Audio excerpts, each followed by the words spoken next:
Hello everyone, welcome to Sanmarga classes. 17ನೇ ಪ್ರಶ್ನೆ, ಮೌರ್ಯರು ಮತ್ತು ಕುಶಾಣರು ಎಂಬಂತಹ ಚಾಪ್ಟರ್ ಇಂದ ಅಶೋಕನ ಆಡಳಿತದ ಬಗ್ಗೆ ವಿವರಿಸಿ ಅಂತ ಕೇಳಿದ್ದಾರೆ ಮಕ್ಕಳು.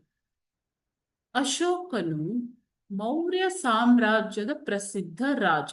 ಈತನ ಕಾಲದಲ್ಲಿ ಅಧಿಕಾರವು ರಾಜನಲ್ಲಿ ಕೇಂದ್ರೀಕೃತವಾಗಿತ್ತು. ಓಕೆ, ಅಧಿಕಾರವು ರಾಜನಲ್ಲಿ ಕೇಂದ್ರೀಕೃತವಾಗಿತ್ತು. ಆಡಳಿತದ ಸಲುವಾಗಿ ಅಧಿಕಾರಿ ವರ್ಗವು ಅಸ್ತಿತ್ವಕ್ಕೆ ಬರುತ್ತೆ. ಆ ರಾಜನ ಜೊತೆಗೆ ಆಡಳಿತದ ಸಲುವಾಗಿ ಅಧಿಕಾರಿಗಳ ವರ್ಗವು ಅಸ್ತಿತ್ವಕ್ಕೆ ಬರುತ್ತೆ. ಸೊ ಬಲಿಷ್ಠವಾದಂತಹ ಗೂಢಾಚಾರ ವ್ಯವಸ್ಥೆಯನ್ನ ಅಶೋಕನು ಹೊಂದಿದ್ದನು.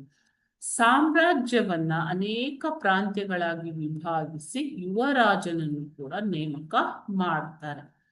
ರಾಜನ ಅಧೀನದಲ್ಲಿ ಮಂತ್ರಿ, ಪುರೋಹಿತ, ಸೇನಾಪತಿ, ಯುವರಾಜ ಇಷ್ಟು ಜನ ಇರ್ತಾರೆ ಮಕ್ಕಳು. ಯಾರು? ಮಂತ್ರಿ, ಪುರೋಹಿತ, ಸೇನಾಪತಿ ಮತ್ತು ಯುವರಾಜ.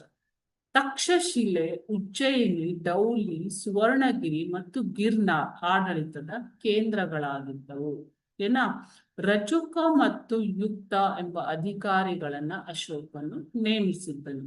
ಪಾಟಲಿಪುತ್ರ ಇದರ ರಾಜಧಾನಿಯಾಗಿದ್ದು ಇತರ 6 ಸಮಿತಿಗಳು ಕೂಡ ಅಶೋಕನ ಕಾಲದಲ್ಲಿ ಆಡಳಿತಕ್ಕೆ ಸಹಾಯವನ್ನ ಮಾಡ್ತಾ ಇದ್ರು.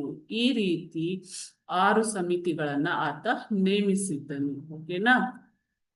ಸೊ ಈ ರೀತಿಯಾಗಿ ಅತ್ಯಂತ ಇಲ್ಲಿ ಭೂಕಂದಾಯವು ಸಹ ರಾಜನ ಮೂಲ ಆದಾಯವಾಗಿತ್ತು. ಇವುಗಳ ಸಂಗ್ರಹಣೆಯಲ್ಲಿ ವಿವಿಧ ಅಧಿಕಾರಿಗಳು ನಿರತರಾಗಿದ್ದರು. ಓಕೆನಾ?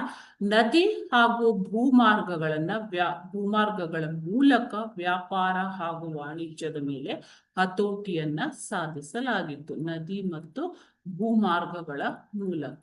ಓಕೆ, ಸೊ ಈ ರೀತಿಯಾಗಿ ಒಂದು ದಕ್ಷ ಆಡಳಿತವನ್ನ ಅಶೋಕನು ನೀಡಿದ್ದನು ಅಂತ ಹೇಳ್ಬೋದು. Okay, thank you.